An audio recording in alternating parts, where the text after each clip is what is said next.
à l'occasion d'une déclaration que je voudrais faire au nom du gouvernement relativement à l'actualité du jour que vous connaissez.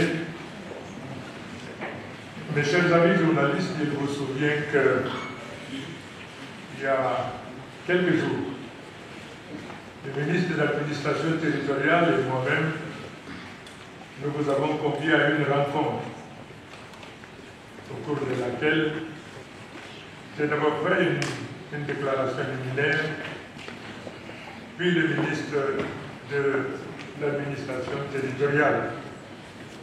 Au cours de cette rencontre, nous avons porté à la connaissance de la presse. Et à travers la presse, dont c'est la vocation d'être un vecteur porteur de l'information, un vecteur de communication entre l'auteur de l'information et les récepteurs qui sont les téléspectateurs. Nous avons donc porté à votre connaissance des faits majeurs d'une conséquence grave qui risque d'hypothéquer la marche glorieuse de notre nation. Nous avons porté à votre attention le fait que quelques jours, 3 jours, avant le déroulement normal de l'élection présidentielle, le directeur de campagne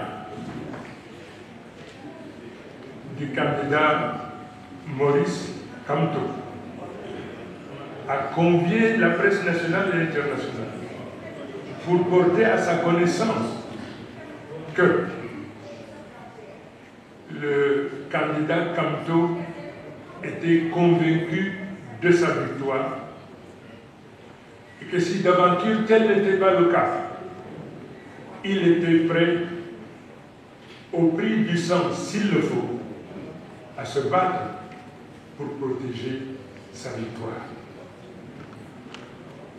Mesdames et messieurs les journalistes, par cette déclaration, nous avons conclu une chose, où il s'agit du fétichisme, où il s'agit de la sorcellerie, ou alors quelques-uns de nos compatriotes appartenant à leur rang sont des extraterrestres qui ont la possibilité de lire ce qui n'est pas écrit.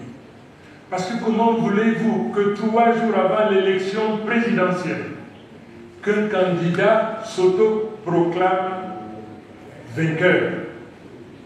C'est une atteinte grave, extrêmement grave à toute la nation camerounaise. Parce que là, c'était le prémisse d'une déstabilisation dont lui et les autres ne seraient que des manipulateurs d'officines dont l'objet est de mettre notre nation à faire et à ça. 3 jours avant le déroulement de l'élection. Nous avons attiré l'attention des uns et des autres. Nous avons rappelé à l'occasion qu'il était échu en partage uniquement au Conseil constitutionnel. Et en cela, tous les candidats, avant de s'engager à cette compétition, et pour s'y être engagés, ils connaissent parfaitement la règle du jeu. Au terme de leur participation, ils recueillent ce que leurs représentants dans les différents bureaux de vote leur remettent. Ils font leur travail de compilation et l'ECAM fait son travail et remet ce travail au Conseil constitutionnel qui est le seul organe habilité à proclamer le résultat. Pour s'être donc départi de cette réalité, le candidat Kamto s'est volontairement mis en marge des institutions et du coup remet en cause notre stabilité. Nous avons l'habitude de dire une chose que vous connaissez tous dans notre pays. S'il y a une seule religion qui nous est commune, c'est la paix. Parce que la paix est cette chose-là qui procède d'un consensus en raison de la mosaïque nationale que constitue notre nationale. Par ce comportement, vise-t-il simplement, ne vise-t-il pas simplement à remettre en cause cette chose, cette volonté de notre peuple de vouloir vivre ensemble? Au nom du gouvernement, nous avons rappelé que le gouvernement a pris toutes les mesures. D'abord, pour que chaque citoyen, au nom de la loi, puisse jouir de sa liberté de mouvement, de la protection de ses biens. Et que toute personne ou toute organisation qui se mettrait au travers et qui voudrait déstabiliser notre nation rencontrerait toute la force et la rigueur de la loi. Je dis bien toute la force et la rigueur de la loi. Ce soir, chers compatriotes, au nom du gouvernement, je vous dis que c'est sérieux. C'est sérieux. Parce que notre vouloir vivre ensemble, la paix qui nous est tellement enviée par les uns et les autres, fait l'objet d'une agression. Fait l'objet d'une agression. Je sais que Maurice Kamto était professeur émérite de droit, connu de par le monde. Il ne peut pas dire qu'il ignore. Je voudrais, en tant que fils du septentrion politicien, mais en tant que membre du gouvernement, vous donner quelques éléments d'appréciation. Et les gars nous annoncent l'existence en gros de 25 000 bureaux de vote. La loi donne à chaque parti politique d'avoir au moins 2 représentants par bureau de vote. Parce qu'en cas d'indisponibilité de l'un, qu'il puisse donc se faire remplacer par l'autre. Ce qui revient à dire donc que chacun des compétiteurs, pour qu'une revendication soit légitime, parce qu'il faudrait qu'il soit présent sur l'ensemble de 25 000 bureaux de vote. Pour que la revendication soit légitime, il faudrait qu'il présente à Elecam aux uns aux autres 25 000 noms identifiables avec numéro de téléphone et autres. 25 000. 50 000, pardon.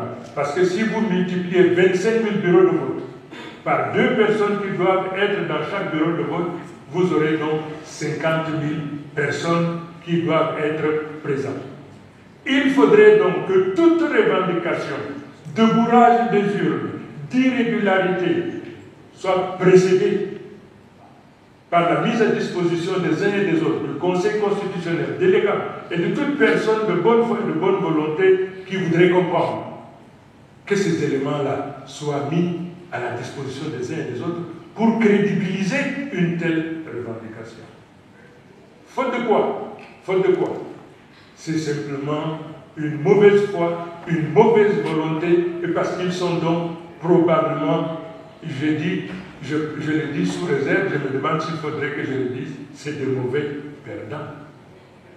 Vous ne pouvez pas, ne disposant d'aucun moyen, ne présentant ou n'exhibant aucun moyen concret, déclarer urbi et urbi que vous êtes élu, à moins que vous ne soyez un éliminé. Je suis donc ici en présence, en face de vous, mesdames et messieurs les journalistes, pour dire, et nous l'avons dit, que ce n'est pas la police ou la gendarmerie qui sera en face de ceux qui veulent déstabiliser cette nation. C'est la nation tout entière. Parce que nous sommes menacés dans notre existence. Il y a des gens qui veulent brûler notre nation. Il y a des gens qui sont attirés par les richesses énormes que recèle notre nation, ne pouvant pas y accéder parce qu'ils ont besoin de marionnettes. Il faudrait donc qu'ils trouvent en interne, de manière endogène, ceux qui peuvent donc être des instruments qu'ils vont utiliser pour déstabiliser notre nation. Et vous savez, en de telles circonstances, c'est chacun qui est interpellé. Je dis bien, c'est chacun. Aujourd'hui, nos commerçants sont dans l'inquiétude, puisqu'ils disent qu'ils vont monter les jeunes pour casser. Qu'est-ce qu'ils vont casser? Ils vont casser la richesse des hommes d'affaires qui peinent aujourd'hui à faire joindre les deux bouts, qu'est-ce qu'ils vont casser? Ils vont perturber, ils vont s'aimer la psychose pour empêcher aux Camerounais de vaquer à leurs occupations. À quel titre une poignée d'individus voudrait prendre toute une nation en otage? À quel titre? Et d'autant plus qu'il n'y a pas de preuves, il n'y a pas de raison. Lesquels parmi vous, les journalistes, a eu l'opportunité de voir qu'ils vous ont produit les 50 000 noms avec 50 000 procès-verbaux dont les signatures seraient identiques à celles des autres candidats? Mesdames et messieurs, donc c'est en raison de cette gravité que j'ai voulu que la presse soit ici ce soir. Nous parlons en toute sérénité. Le Premier ministre tout à l'heure a attiré l'attention des uns et des autres sur l'impérieuse nécessité d'être vigilants. Soyons vigilants. La menace est endogène, mais elle peut aussi, et elle est également exogène. Parce que pour que quelqu'un, 3 jours avant que l'élection ne soit organisée, il proclame son élection. Et immédiatement, le lendemain, il s'autoproclame élu. L'intelligence et la sagesse et la raison des uns et des autres nous interpellent ici. Parce que nous devenons tous des gardiens de la paix, mais des gardiens jaloux de ce usufruit que les pères fondateurs nous ont légué. C'est un héritage. C'est un héritage. Et nul n'a le droit de le remettre en cause par la violence. Dans notre beau métier, la politique, on dit que la violence devient argument lorsqu'on est en cours d'argument. Quand vous êtes en cours d'argument, évidemment, vous avez tendance à recourir à la violence. Voilà donc cette déclaration que je voulais faire au nom du gouvernement. Notre nation est en paix. Cette paix, nous en sommes tous des protecteurs. Vous savez, le septentrion d'où je viens, c'est au moins 2 700 000 votants. 2 700 000. Personne ne peut gagner l'élection au Cameroun sans gagner le septentrion. Personne.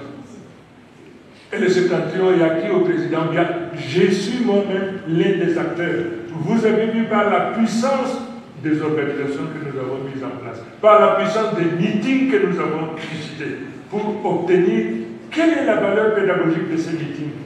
Initialement, nous avons pensé qu'il fallait faire du porte-à-porte. Mais le porte-à-porte, c'est dans la discrétion, les gens ne voient pas.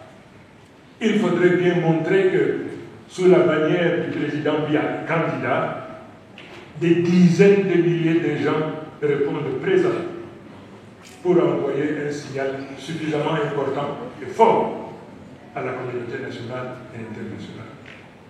Il faudrait donc, si d'aventure ils pensent qu'ils ont fait quelque, il faudrait donc qu'ils nous produisent des documents.